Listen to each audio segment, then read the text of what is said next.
morning students, MCOM semester 3 corporate financial reporting. We already have one video of CFR का एक video already upload हो चुका है काफ़ी टाइम पहले, जिसके अंदर मैंने आपको कंटेंट सिलेबस के बारे में डिटेल एक्सप्लेनेशन दिया था. Now this is the video for most IMP question of the Gujarat university asking. English Gujarati दोनों मीडियम की मेरे पास बुक है, लेकिन इंग्लिश मीडियम की I don't have this Kumar प्रकाशन. गुजराती मीडियम में मेरे पास कुमार प्रकाशन है. चलिए, कुमार प्रकाशन में से गुजराती मीडियम में से अगर मैं क्वेश्चन बोलती हूँ तो इंग्लिश मीडियम का भी साथ में मैं बोलती ही जाऊँगी. जैसे कि जैसे ही आप चैप्टर शुरू करें इंग्लिश गुजराती दोनों में कुमार प्रकाशन में, तो आपके पास इस तरह से जो चैप्टर शुरू होता है वहाँ पे CFR यानी कि corporate financial reporting.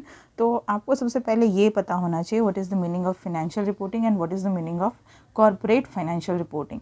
As I always tell you कि आप जब भी कोई भी थियोरी सब्जेक्ट पढ़े, डेफिनेशन मीनिंग आपको as per book as per author आनी ही चाहिए for getting good marks. Pass होने की बात नहीं हो रही है, पास तो आप वैसे भी हो जाएंगे, थोड़ी बहुत मेहनत करेंगे फिर भी, लेकिन if you want to good marks you must have the definition and meaning as per the book. Yes, as per the book doesn't mean कि आप ditto to ditto copy book का लिखे. एज़ पर द बुक मतलब आपका concept, आपका meaning same निकल के आना चाहिए. आप अगर वर्डिंग चेंज करना चाहते हैं तो आप कर सकते हैं, but in case of corporate financial reporting words also have their importance because there are certain technical word use होते हैं, और इसलिए आपको थोड़ा बहुत उसके हिसाब से जाना चाहिए. तो चलिए, सबसे पहला आपका जो क्वेश्चन है that must be definition what is financial reporting and what is corporate financial reporting. यहाँ पर सुधीर प्रकाशन में फॉर्मेटिंग थोड़ा अलग होगा कुमार प्रकाशन के कंपैरिजन में, लेकिन डिफरेंस या फिर मीनिंग तो दोनों में होगा ही होगा. ओके, चलिए, तो यहाँ पे सबसे पहला इंपॉर्टेंट क्वेश्चन जो आपका है that is difference and that is meaning of financial reporting and corporate financial reporting, यानी कि नाणकीय अहवाल एंड कॉर्पोरेट नाणकीय अहवाल. The first question was ask in, जो भी मैं आपको मोस्ट टाइम पे दे रही हूँ that is as per on the basis of 2018, 19 एंड 21. 20 में एग्ज़ाम नहीं हुई थी, तो 2018, 2019 and 2021. 2018 and 19 70 marks question paper and 2021 50 marks question paper. Last में मैं आपको पेपर स्टाइल भी दे रही हूँ. ओके, चलिए, तो सबसे पहला क्वेश्चन जो आप करेंगे दैट इज़ कॉर्पोरेट नाणकीय अहवालना लक्षणों, that is characteristics of financial reporting. लक्षणों that is characteristics of corporate financial reporting. Now this time अगर मैं गुजराती में बोल रही हूँ तो साथ में इंग्लिश भी बोल रही हूँ, तो जो बच्चों के पास इंग्लिश की कुमार प्रकाशन है वो इंग्लिश में इस तरह से टेक कर लेंगे, गुजराती वालों के पास तो है ही. उसके बाद दिस वन आस्क इन 2019, ये 2019 में पूछा गया क्वेश्चन है, नहीं भी पूछा गया होता तो भी इम्पॉर्टेंट है. चलिए, उसके बाद हमारा जो नेक्स्ट क्वेश्चन आएगा वो है कॉर्पोरेट नाणकीय अहवालना कार्यक्षेत्र एंड उद्देश्यों. तो that is scope and objectives of financial reporting. Again I am repeating, scope and objectives of corporate financial reporting, ये वाला क्वेश्चन है. This question was ask in 2018 and 19. Sudhir प्रकाशन में यहाँ पर जो इंडेक्स है उसके हिसाब से मैं बोलती जाऊँगी, थोड़ा ऊपर नीचे होगा. जैसे कि ऑब्जेक्टिव 8 नंबर का पॉइंट है, objective of good financial reporting.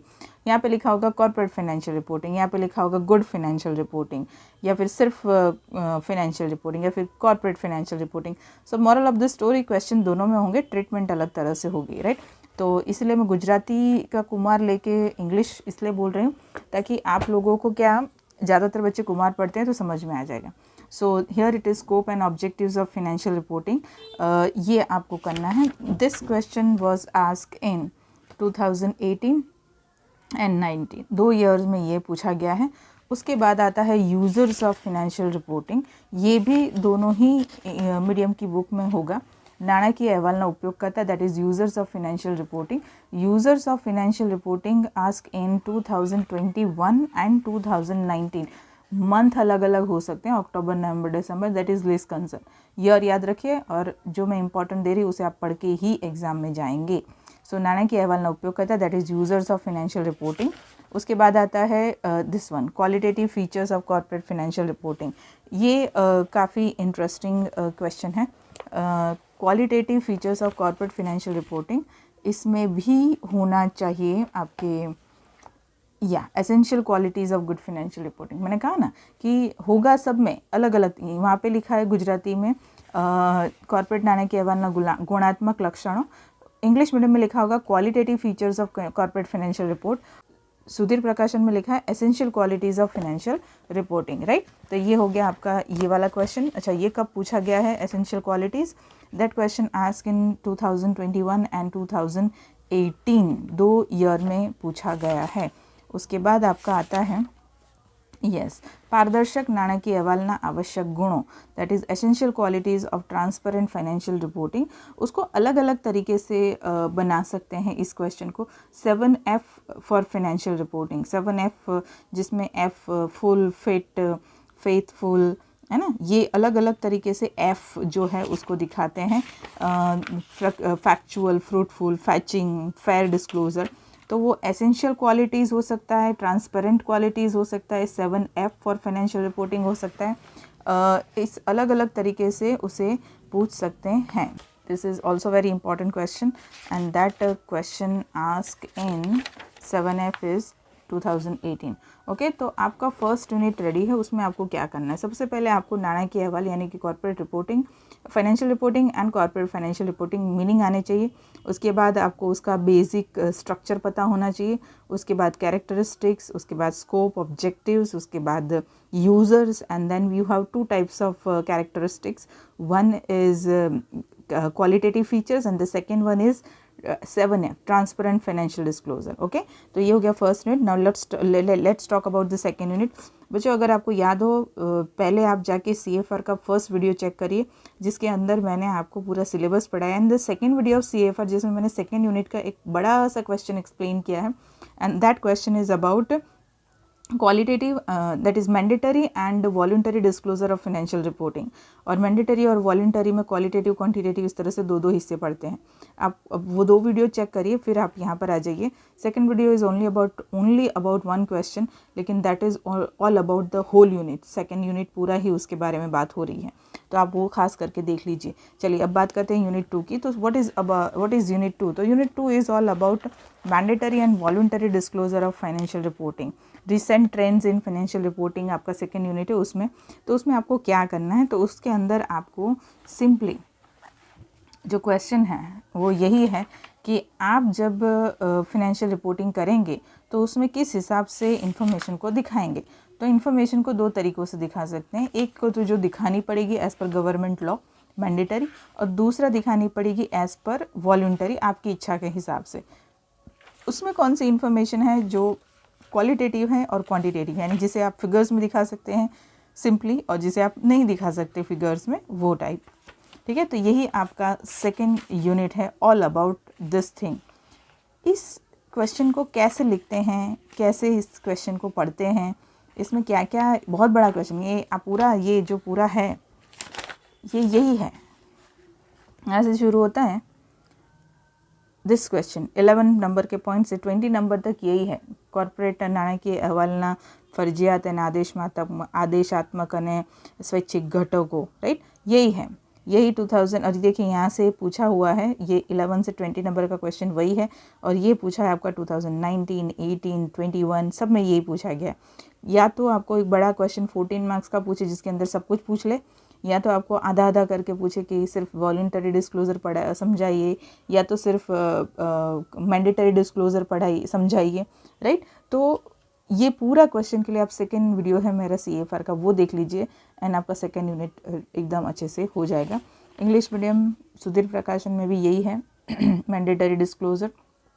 हाँ, एक 18 नंबर का पॉइंट है difference between mandatory and voluntary disclosure, जो इसमें भी है, जो 2019 में पूछा है कि मैंडेटरी और वॉलंटरी डिस्क्लोजर का डिफरेंस समझाइए। तो एक वो आप बिल्कुल कर लीजिए, ये रहा difference between mandatory disclosure and voluntary disclosure. ફરજિયાત પ્રગટીકરણ અને સ્વૈચ્છિક પ્રગટીકરણ વચ્ચેનો તફાવત. પણ આગળ આટલું બધું કર્યું હોય, we have read lots about this disclosure, क्योंकि तो पूरा सेकेंड यूनिट ही इसी का है। तो इस केस में आपको ये इसमें ज़्यादा मेहनत करनी नहीं पड़ेगी, राइट। चलिए मैं देख लेती हूँ एक टेबल जैसा था, इसमें है या नहीं। कि इस तरीके से द फर्स्ट जो वीडियो है सिलेबस का वो मैंने एक्सप्लेन किया था, and second video is only about this second unit this question, कि जहाँ पर डिस्क्लोजर को दो डिवाइड करा है मैंने, कंपलसरी मैंडेटरी यानी फर्जियात, दूसरा वॉलंटरी यानी स्वैच्छिक, और उसके दो हिस्से पढ़ते हैं qualitative quantitative and qualitative and quantitative. तो सेकंड यूनिट में ज़्यादातर आपको करना है the characteristics of financial reporting, जो आपका फर्स्ट यूनिट में ऑटोमेटिकली हो जाएगा, and this question which is very big one, and the third question is difference between mandatory and voluntary disclosure. Okay, तो ये जो क्वेश्चन है आपको उस हिसाब से करना है। The most IMP one is this thing. Okay, आपके पास अगर सुधीर प्रकाशन है तो you can see that here, characteristics है, फिर मैंडेटरी डिस्क्लोजर है, फिर उसके कैरेक्टरिस्टिक्स है, फिर वॉलंटरी डिस्क्लोजर है, फिर उसके कैरेक्टरिस्टिक्स है, तो वो आपको खास करने हैं। कैरेक्टरिस्टिक खास करके कर लीजिए मैंडेटरी और वॉलंटरी डिस्क्लोजर के। Second unit is all about only disclosure. Now we talk about the third unit. Third and fourth unit is accounting standards. तीसरा और चौथा यूनिट अकाउंटिंग स्टैंडर्ड्स का है। इन टोटल आपको 4 और 3 7 अकाउंटिंग स्टैंडर्ड्स करने, अकाउंटिंग स्टैंडर्ड 1, 10, 16, 24, 33, 38 एंड 102। ये 3 + 4 accounting standard आपके थर्ड और फोर्थ यूनिट में से होंगे। यहाँ पर ये कहना मुश्किल है कि कौन सा अकाउंटिंग स्टैंडर्ड है जिसके चांसेस कम है एग्ज़ाम के लिए, लेकिन कौन से अकाउंटिंग स्टैंडर्ड सबसे ज़्यादा पूछे गए हैं वो कहना आसान है as per the last 3 years question paper, university question paper. दूसरी चीज़ ये है कि ये यूनिट किसी के भी ऑप्शन में नहीं आने वाला। मैं अभी पेपर स्टाइल आपको एक्सप्लेन करूँगी, आपको समझ में आ जाएगा।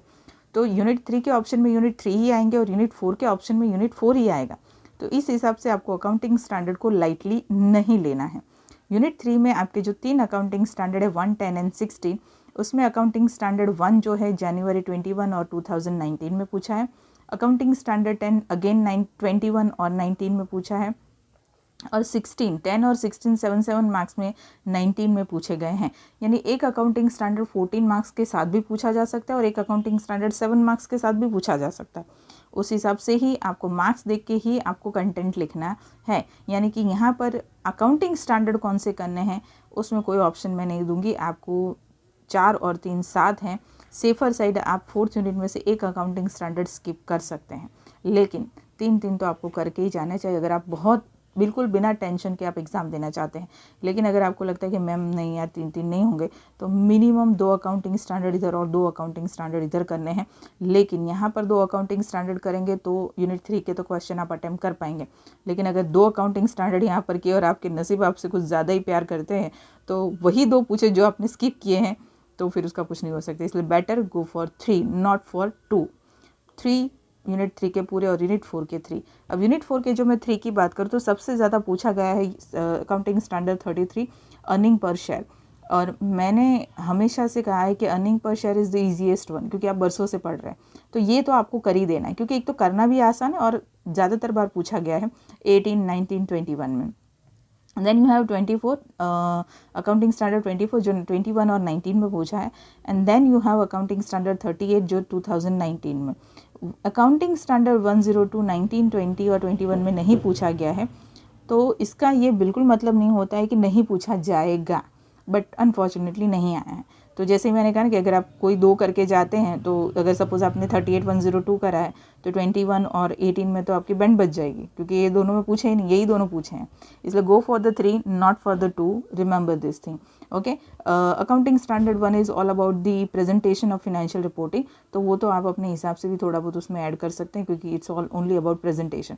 तो अकाउंटिंग स्टैंडर्ड 1 एक अच्छे से आपको कर लेना है, जो आपको जिसके बारे में आपको पहले से ही पता है कि हाँ भाई इसमें तो ऐसा ऐसा ही था, है ना। तो अकाउंटिंग स्टैंडर्ड 1 एक है जो आपको कर लेना चाहिए, अकाउंटिंग स्टैंडर्ड 33 है जो आपको कर लेना चाहिए, जो जल्दी से हो जाएंगे, राइट। चलिए, तो थोड़ा सा CFR में ये जो थर्ड और फोर्थ यूनिट है उसमें आपको ध्यान रखना पड़ेगा, क्योंकि अकाउंटिंग स्टैंडर्ड पूछे जाते हैं without having any options, remember students. Okay, अब बात करते हैं कि मैडम अकाउंटिंग स्टैंडर्ड तो 15-15 20-20 पेज के हैं, तो क्या करें, हम इतना सारा कैसे लिखें। Yes, you are very right. कोई भी एक अकाउंटिंग स्टैंडर्ड हम लेते हैं। देखिए ये आया है हमारे हाथ में accounting standard 16। Accounting standard 16 is all about the property plant and equipment, PPE बोलते हैं उसको शॉर्ट में, है ना। तो क्या लिखें इसमें, तो सबसे पहले कितने मार्क्स में पूछा गया। Suppose for an example 14 marks में पूछा गया, you have to write down in detail, you have to remember student, you are master students and semester 3, जब हम लोग पढ़ते थे तो सेमेस्टर नहीं था, ईयर वाइज सिस्टम थी, तो मैं फाइनल ईयर बोलती थी उसको। समझ में आ रहा है? So you are in a final year of masters. अब आपके रिटायरमेंट की एज नज़दीक आ चुकी है, यानी कि आप अब जाने वाले हैं, एमकॉम में से निकलने वाले हैं। सो हियर आपका जो कंटेंट है उसके साथ यही एक्सपेक्टेशन लगी होती है पेपर चेकर की कि भैया ये मास्टर का स्टूडेंट है और लास्ट ईयर का स्टूडेंट है, तो कंटेंट कैसा होना चाहिए। जितनी भी बातें मैं कर रही हूँ उन बच्चों के लिए हैं जो सिर्फ पास होने से आगे का सोचते हैं।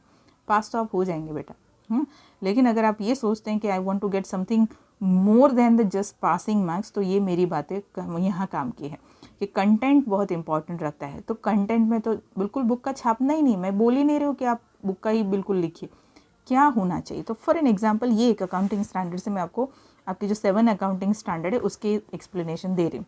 सबसे पहले इंट्रोडक्शन लिखना है। इंट्रोडक्शन में क्या लिखना है, तो बात कर रहे हैं हम असेट्स की, property plant and equipment fix assets. So आपके बैलेंस शीट में अब जो फॉर्मेट चेंज हो गए, उसमें हम एक ज़माने में फिक्स असेट करंट असेट लिखते थे, लेकिन अब हम लिखते हैं non current assets and current assets. So first give the background of the current and non current assets. देखिए कैटेगरी लिखिए ना, non current and current. So introduction is all about background of not this accounting standard, background of the general इस ये जो accounting standard 16 जिस चीज़ से related है, accounting standard 33 जिस चीज़ से रिलेटेड, उसका बैकग्राउंड दीजिए। उसके बाद आइए ऑब्जेक्टिव्स पर, पॉइंट देख लीजिए कि कौन से ऐड करने हैं। सेकेंड पॉइंट ऑब्जेक्टिव्स ही होना चाहिए।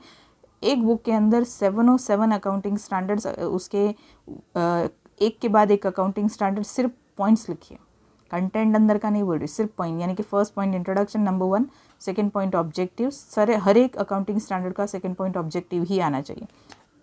थर्ड इज स्कोप, क्या उस अकाउंटिंग स्टैंडर्ड में है, that is scope. Fourth is definition.